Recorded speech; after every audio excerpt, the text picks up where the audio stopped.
Bonjour à toutes et à tous, alors dernière vidéo de ce festival de Cannes et dernier jour pour nous.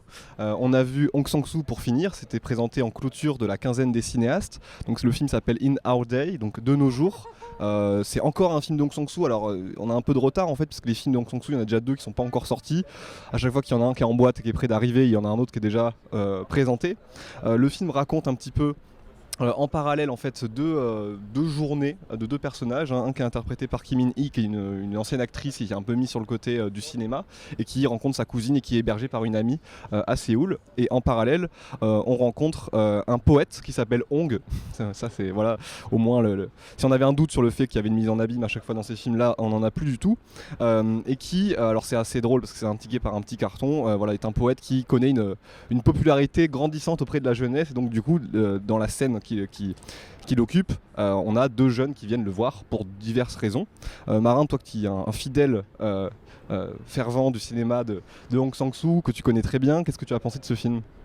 Ouais, c'est un beau film. Bon, c'est vrai que quand on est hongien comme moi, c'est difficile de ne pas aimer un film de Hong Sang-soo, puisque finalement l'œuvre de Hong Sang-soo est un peu un grand film global où chaque nouveau film est comme une nouvelle pièce, une nouvelle variation, et finalement chaque petite modulation en fait. Un multivers Hong Sang-soo. Un multivers, je sais pas, mais néanmoins voilà, c'est quand même un cinéaste. Plus on voit ses films et plus on les aime aussi. Il y a une vraie petite musique, un vrai bonheur à retrouver son style et sa façon de tourner.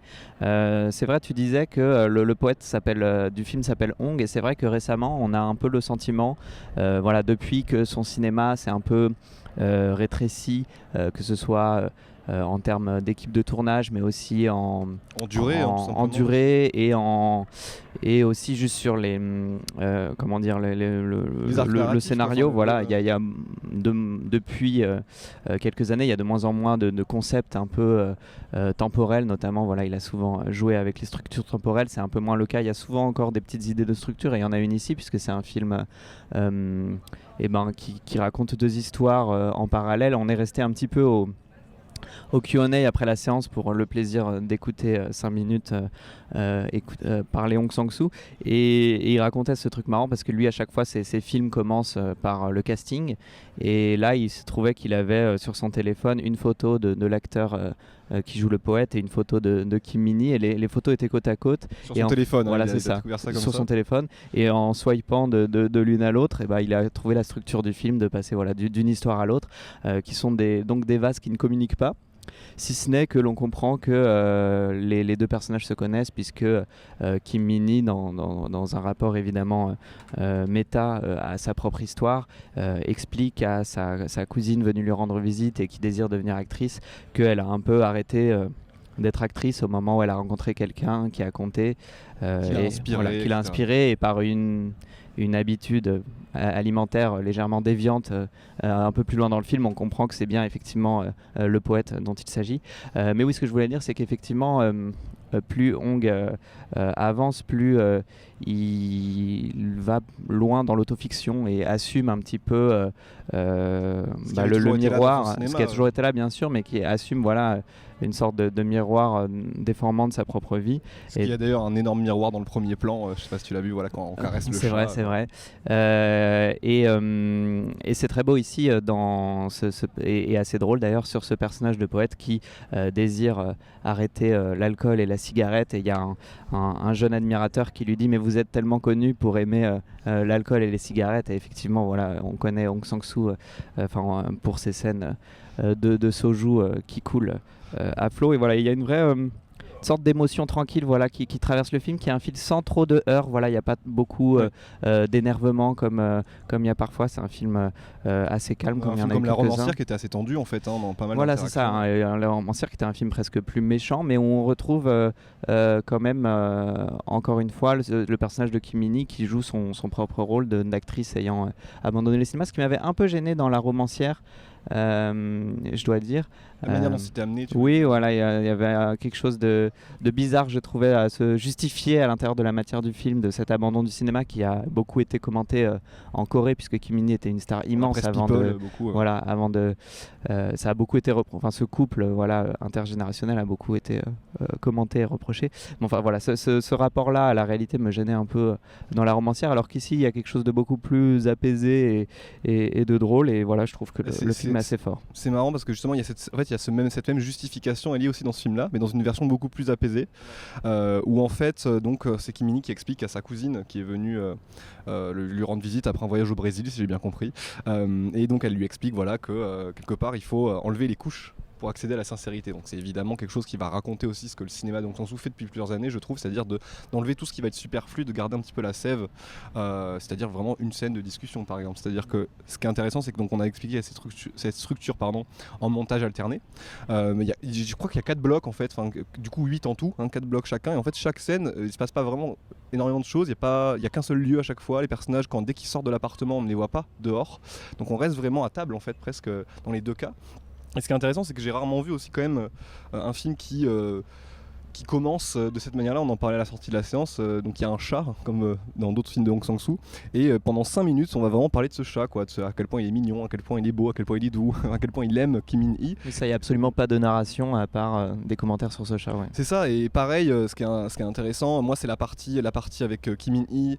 Je trouve qu'il y a moins de choses à en retenir quand on prend les 4 séquences en elles-mêmes. C'est quand je vais de l'autre côté et qu'on arrive avec le poète, ce qui est intéressant, c'est qu'il y a une jeune étudiante dans le cinéma, il me semble, qui fait en fait un documentaire sur Hong. Donc là, on voit une caméra, ce qui est aussi pas forcément, encore une fois, quelque chose que Hong Sang-soo fait pas généralement. Non, on l'a vu dans In Water qu'on a vu à Berlin et qui n'est pas encore sorti, effectivement, où il y avait un tournage, mais c'est vrai que c'est de plus en plus dans son cinéma, il y a quelqu'un qui tourne quelque chose, et là on voit la caméra, et en fait on a presque un moment, donc il y a une discussion avec Hong, le poète, et un jeune acteur qui est venu lui demander des conseils, et donc nous on est assis d'un côté de la table, et puis de l'autre côté, vraiment dans l'axe opposé, en fait on a donc cette jeune étudiante qui filme, et donc on aurait peut-être le contre-champ, mais on ne le verra pas. Invisible, on ne le verra jamais. Et ce qui m'a beaucoup plu en fait dans la partie un petit peu Hong avec le poète, ce qui était intéressant, c'est qu'il y avait une scène notamment, je sais pas si tu t'en souviens, c'est la scène où ils sont un peu sur la terrasse.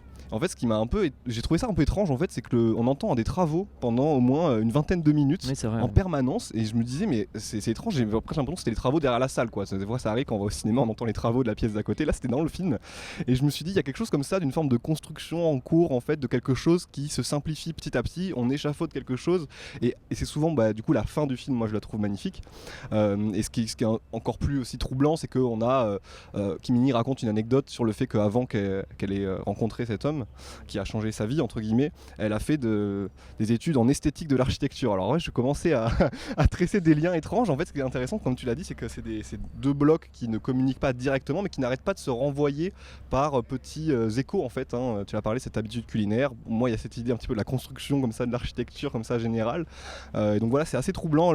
C'est assez finement amené la manière dont les deux communiquent. Oui, c'est vrai. Et puis, je parlais quand on voit un nouveau film de Hong Sang-soo, on est très attentif aux légères modulations qu'il y a par rapport à ses précédents films. Là, il y en a une assez étonnante, qui est qu'il y a des cartons dans le film qui racontent un peu ce qui va avoir chaque scène, justement, avant chaque scène, qui raconte ce qui va se passer dans la scène en fait. Mais ce qui est assez marrant, c'est que elles sont un peu, c'est des cartons assez drôles. Par exemple, il y en a un où Hong écrit le poète est dehors sur la terrasse avec les personnes qui discutent avec lui, et il a de plus en plus envie de boire, ce qui est quelque chose qu'on ne verra jamais, mais ce qui a fait rire la salle, parce que voilà, le film travaille un peu. On voit dans la scène d'après, en fait, pas dans cette scène-là. Oui, on voit exactement. Et voilà, et en fait, je me suis dit que ces cartons étaient justement des petits poèmes que Hong se permettait de poser là, et c'est assez marrant parce que ce personnage de poète est effectivement est présenté comme quelqu'un qui a juste envie d'être tranquille quelque part, et ce qui m'a amusé, c'est que finalement les questions qu'on lui pose, etc., parfois bêtes. D'ailleurs, il y a une des questions où la personne qui filme réagit et dit ah, vous avez bien répondu à une question bête, mais c'est un peu une sorte de parodie de Q&A justement intégrée à l'intérieur de la matière du film. Des questions-réponses après des films. Voilà, c'est ça. Et comme on l'a vu ensuite venir répondre à des questions, c'était assez marrant de voir ça. Mais je voulais juste dire aussi que Hong Sang-soo, c'est une méthode. Il écrit tous les matins la scène qui va tourner le jour même et il fait des plans séquences dans lesquels il se permet parfois, de moins en moins, il n'y en avait pas du tout dans In Water, là il y en a simplement une poignée, de faire des zooms comme une sorte de montage à l'intérieur de la scène, et c'est quelque chose moi que je trouve extrêmement fort parce qu'il y a toujours un point dans la durée où comme la scène en plus a été écrite le matin même, on ne sait plus si c'est les dialogues qui dirigent la scène ou si c'est quelque part des petits accidents, des petits riens. C'est commenté d'ailleurs, il faut s'accrocher aux petits riens de la vie. Et par exemple avec le chat, qui est quand même un acteur qui n'est pas dirigeable, le plan dure très longtemps et on ne sait pas à quel point Kim Min-hee improvise ou non, et c'est cette manière de Hong Sang-soo de déborder un petit peu du cadre fictionnel que je trouve magnifique dans sa mise en scène, effectivement extrêmement simple. Oui, c'est ça, et puis en général, un peu pour conclure, je dirais qu'il y a quand même un dépouillement de plus en plus sur Hong Sang-soo qui se ressent là, et c'est un petit peu le cheminement du film aussi, c'est-à-dire qu'à un moment il y a les deux personnages, les deux jeunes qui accompagnent Hong, du coup le poète pendant tout le film, s'en vont.